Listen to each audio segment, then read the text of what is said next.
Good morning. I just wanted to share something with you that might give you a boost and hopefully well, it's been a few weeks since Jack passed away, our Rottweiler, and it's not been easy. It's kind of seeing him everywhere and thinking about him and hearing him. But I wanted to share with you something interesting that happened related to that. I have these pictures here. I guess these are all just copies of the same ones.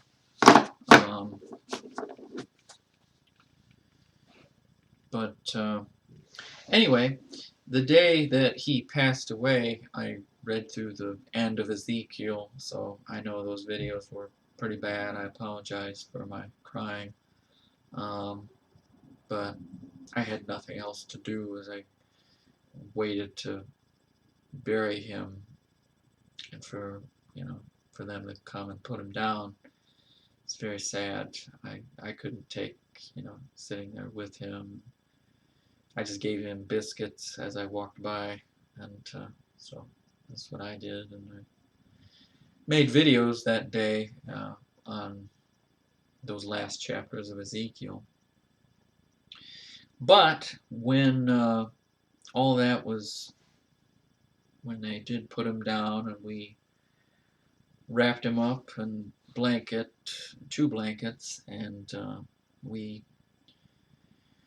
put him in a hole that we digged for him earlier that day, and we said a prayer, and kind of a nasty day, rainy and hot and blah. But anyway, so we laid him to rest. We put him in his grave and said a prayer, like I said, and we started to then put the dirt on his grave, fill the hole up, and we filled it up pretty good. And I was tired, I was pretty lazy about it, and it was emotionally draining. If you've been crying all day, you're just exhausted, and you're just like, and I was tired, and I was like, come on, that's good enough. Let's go home and eat something, Oh yeah, I hadn't eaten anything that whole day also, so that doesn't help. And my brother was like, no, let's give it another minute here,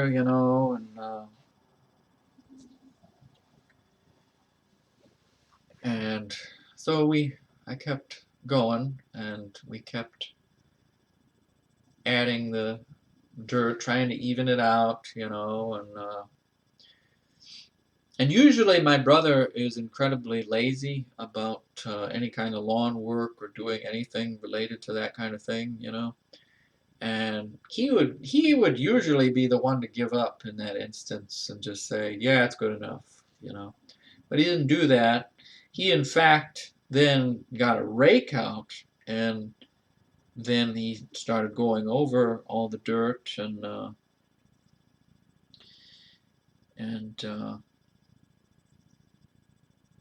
so then we called it a day, and he did that. And then we finally walked away from it.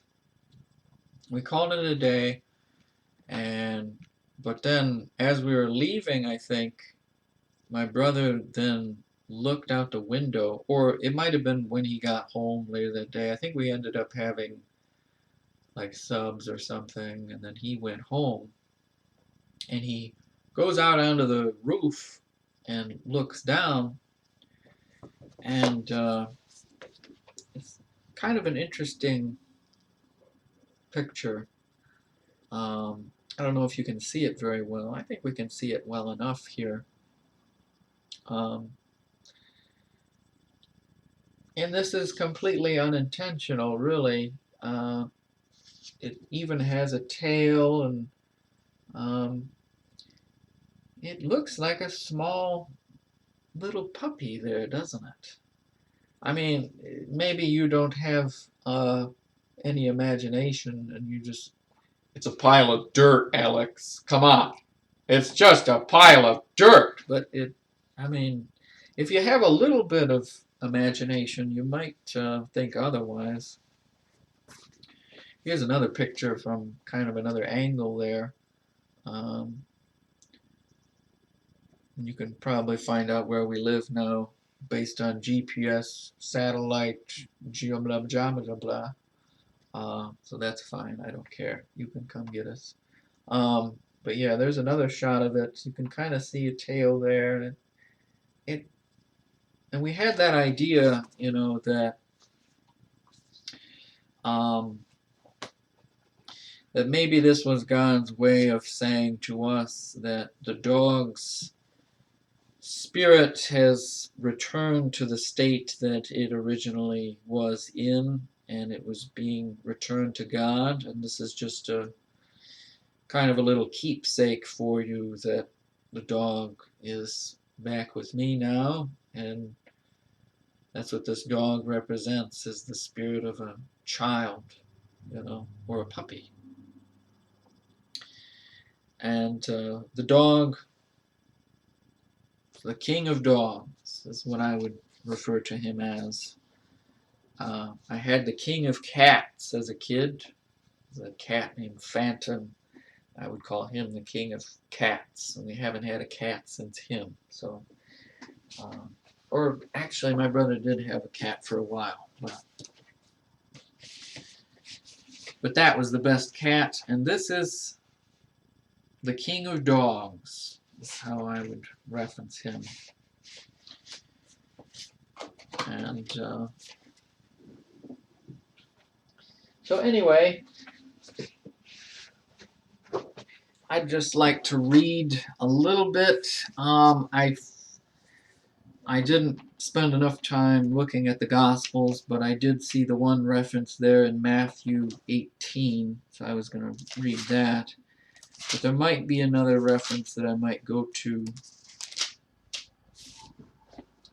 Maybe it's in Luke. I'm not sure.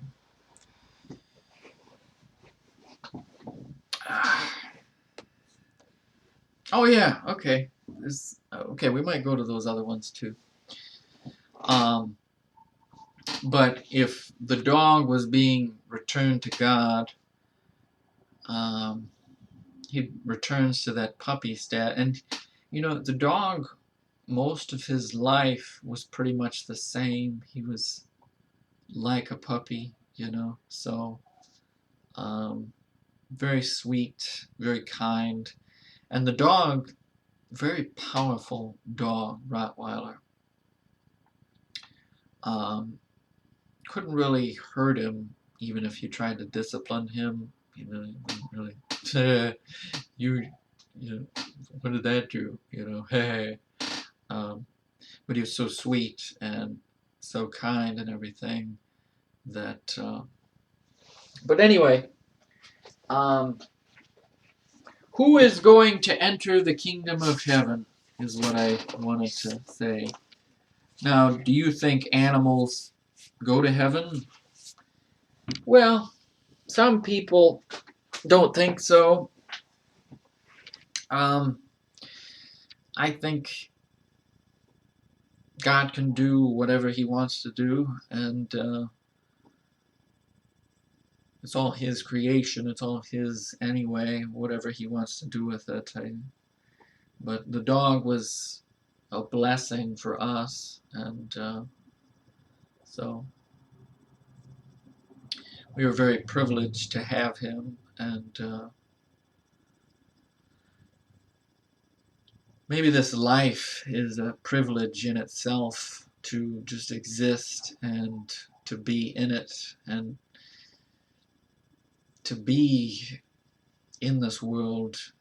You know, it's an honor and a privilege to be here and to exist and to enjoy this life and to worship Him and to give glory to His name. So anyway, I'd like to read some of these references here about the child and or a puppy and who's going to enter the kingdom of heaven. So we have here chapter 18 of Matthew. I'm going to start with this, and then I'm going to go to some of these other references here from Mark and Luke. So, verse 1 of Matthew 18. At the same time came the disciples unto Jesus, saying, Who is the greatest in the kingdom of heaven?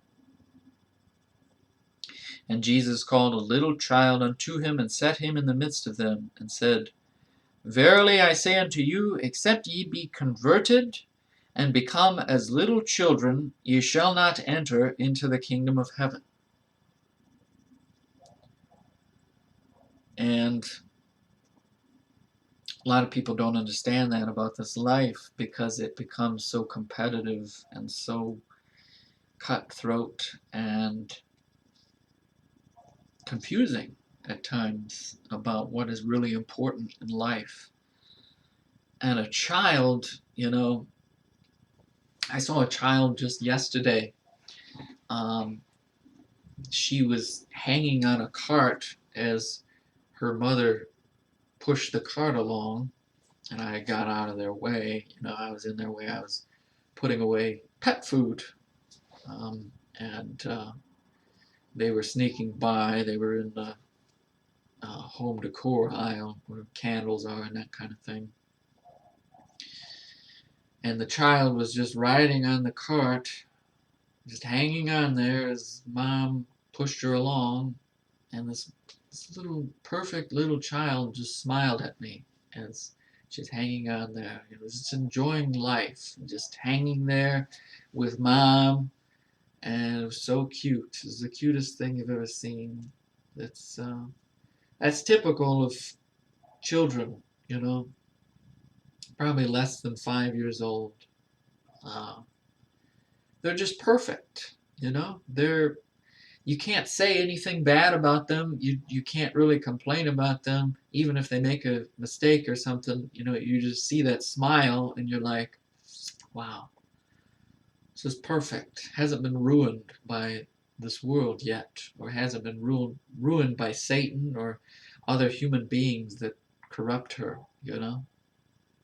It's just magnificent. You're looking at God in that child.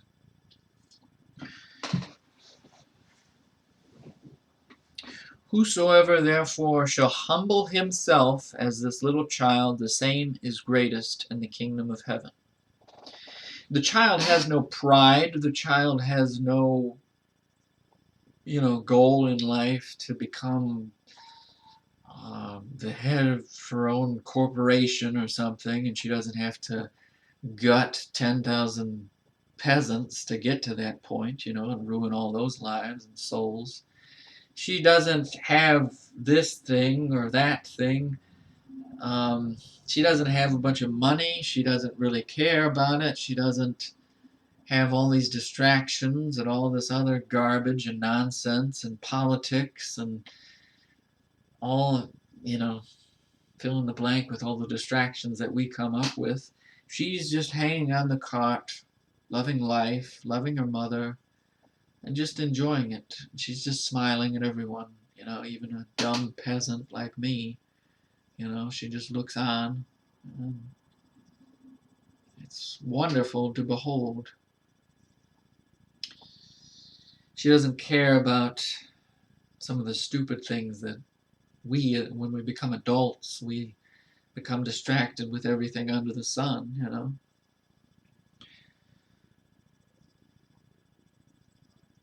She's the greatest.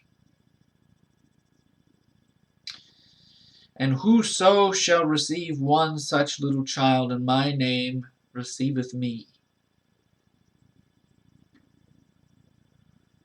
Hopefully you'll bring that child to Christ. Hopefully the mother is going to have that influence on her. But whoso shall offend one of these little children which believe in me, it were better for him that a millstone were hanged about his neck, and that he were drowned in the depth of the sea.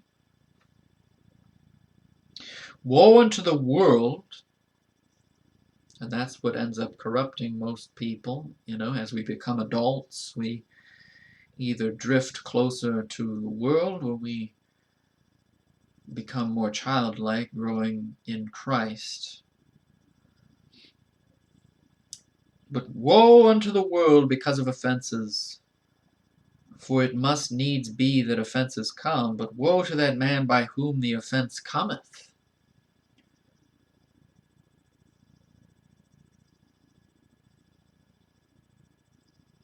Wherefore, if thy hand or thy foot offend thee, cut them off, and cast them from thee. It is better for thee to enter into life halt or maimed, rather than having 2 hands or 2 feet to be cast into everlasting fire. And if thine eye offend thee, pluck it out and cast it from thee. It is better for thee to enter into life with 1 eye, rather than having 2 eyes to be cast into hell fire. Take heed that ye despise not one of these little ones. For I say unto you, that in heaven their angels do always behold the face of my Father which is in heaven.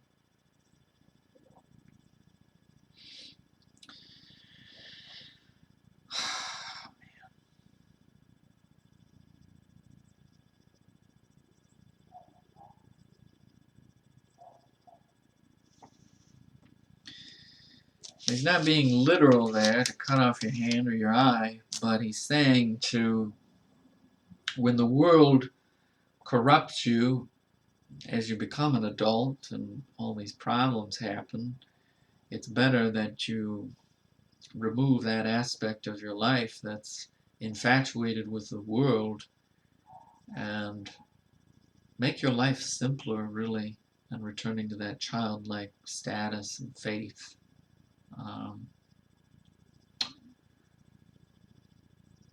Anyway, let's go to Mark 9:33 through 37.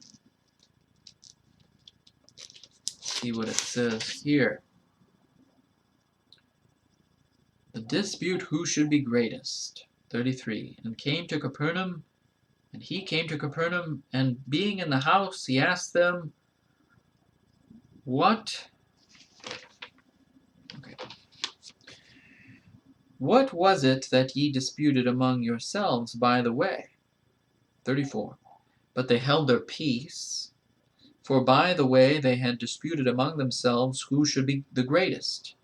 And he sat down and called the 12, and saith unto them, If any man desire to be first, the same shall be last of all, and servant of all. You know what that's saying? It's saying to humble yourself. And, like, for example, I had a stupid argument with a friend who I love very much. I love both of them. And I initially argued with him. I surrendered, and I said, I don't care about any of that, and I love you very much, and I'm sorry that this occurred. I'm sorry that there was any accusation, and I love you, and I just I tried to be humble about it and just love that other person, and the response was just very there was no humbleness in any of the responses, and it caused the argument to spread into something with much more depth related to this. And this is devastating. And ultimately, I decided to just walk away. But in reference to an argument or a situation or life itself, what is it saying here? To be a child. Do children bicker about nothing, and just end up accusing people? And do they never give an inch, and just, what's a child like? A child really doesn't care about any of this, and just says, oh, look at these nice trees, or I love you. The child can say I love you without any kind of pride or worry about looking weak, The child can just say I love you, and you know that he loves you. The adult has to question that and say, what do you mean by I love you? Are you trying to tactically defeat me in some circumvention type stratagem? And they can't trust you that they say I love you, because we're adults and we have to think that everybody is planning to stab us in the back or something, Or you can't say something truthful about how you really feel, You can't surrender to that because you're an adult now. Adults don't express their feelings. We hide it, and we come up with obscure strategies to take over the world. That's what counts in adulthood. But a child, it's very simple, but it's so beautiful. Like the child I saw yesterday smiling at me as she hanged on that cart, she's riding by. It's just, how? And she had the voice of that, Or it's like the puppy, the picture at the start. A puppy doesn't care about any of that. The puppy just licks you and loves you and doesn't care about any of our nonsense,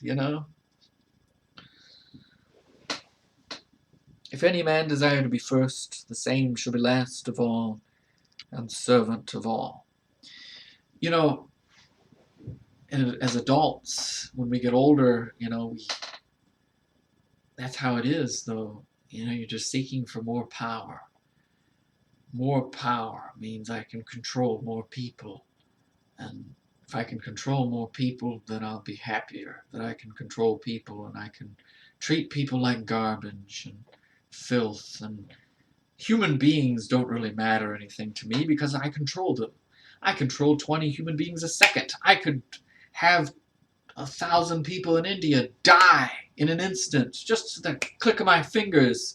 I can adjust the monetary stock numbers to where 1,000 Indian people will starve to death. Well, that's power.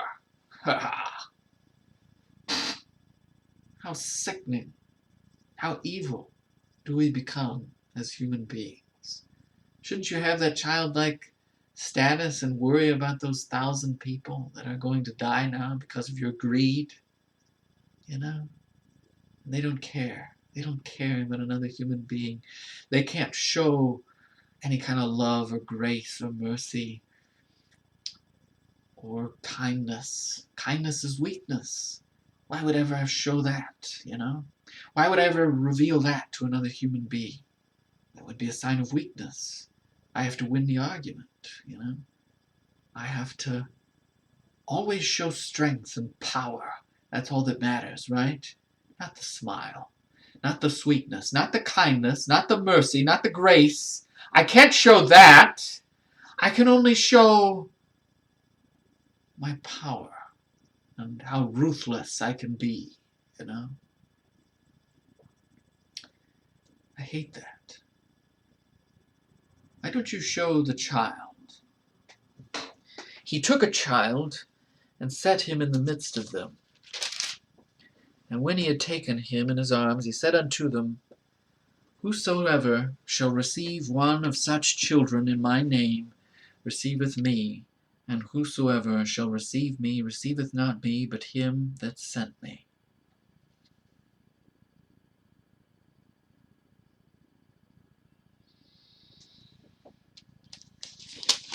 Child, simple, loving, wonderful, perfect, kind, merciful, graceful, doesn't care about exploiting another human being. Luke 9:46 through 48. Let's go there. Luke 9:46 through 48. I'm glad we got this out of the way, this video. I had been planning on doing this video for a few days now, and I hadn't gotten up the energy to do it, and now we're doing it here, and I think we're getting something out of it here. 9:20. What is it? Oh, that's the wrong reference here. Luke 9:46 through 48. 46 through 48. There it is. The Sermon on the Child. 46 of chapter 9 of Luke. Then there arose a reasoning among them, which of them should be greatest. See, that's always the goal. You got to be better than the other human being, right? I have to be better than you. I have to dominate you. It's about domination. And that's a satanic idea, dominating another human being. How ridiculous. You know how amazing every single human being is? It's just incredible when you think about it. Like my dear friend that I'm thinking of as I think about this, he should be ruler of the world. I'm serious. He is that amazing. Or my other friend, he should be ambassador to the ruler of the world. That's how amazing these two people are that I'm thinking of. Or my other friend, he should be I don't know, but I'm thinking of my three friends who I love very much, and they're all incredible, amazing people with amazing abilities. But how do they use them? Do they use them in a childlike way, or do they use them in the wrong way? And that was my problem. See, that premise, the question itself is wrong coming from the disciples, and that's what Jesus is going to clarify to them. That a child doesn't think like you're thinking, or people in general, or societal, cultural viewpoints. They don't think. It's a problem, they don't think. They're applying a societal standard, a worldly standard, the world, a satanic standard that, in the end, it ends in misery and death.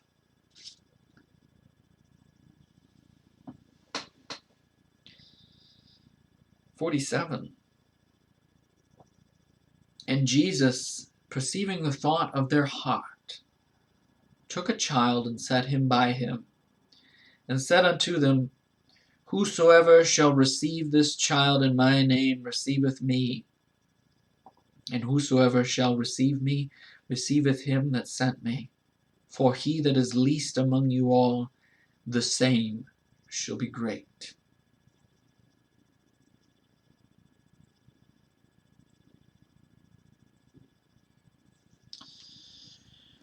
So what's the idea behind what I'm saying?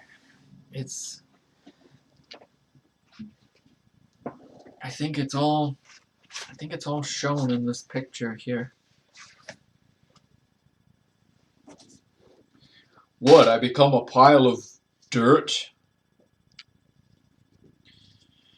No, I think you return to this childlike form, like a puppy, that's just perfectly innocent and just loves you for the sake of loving you and isn't concerned about status or wealth or pride or intelligence or uh, power hungry. He just loves you, and I think that's like a picture of God's love, and He'd like you to understand that and return to that. And that's what He's saying in that. Turn away from the world idea and go back to that childlike faith. Um, or maybe that's the Peter Pan idea, Same idea, really, with Peter Pan, like in the Hook film, that's what it is. He has to learn how to become a child again, even though he's a fat, disgusting lawyer, old man, he has to become a child again, have the childlike mindset and innocency, and then he is able to combat the evil spiritual forces in his opponent, Hook. That's what the whole theme of the movie is about, really, when you think about it. Sorry, I didn't mean to bring up a movie reference I ruined the video last second, but anyway, childlike faith. We have to return to that. Thank you for listening. Have a blessed day.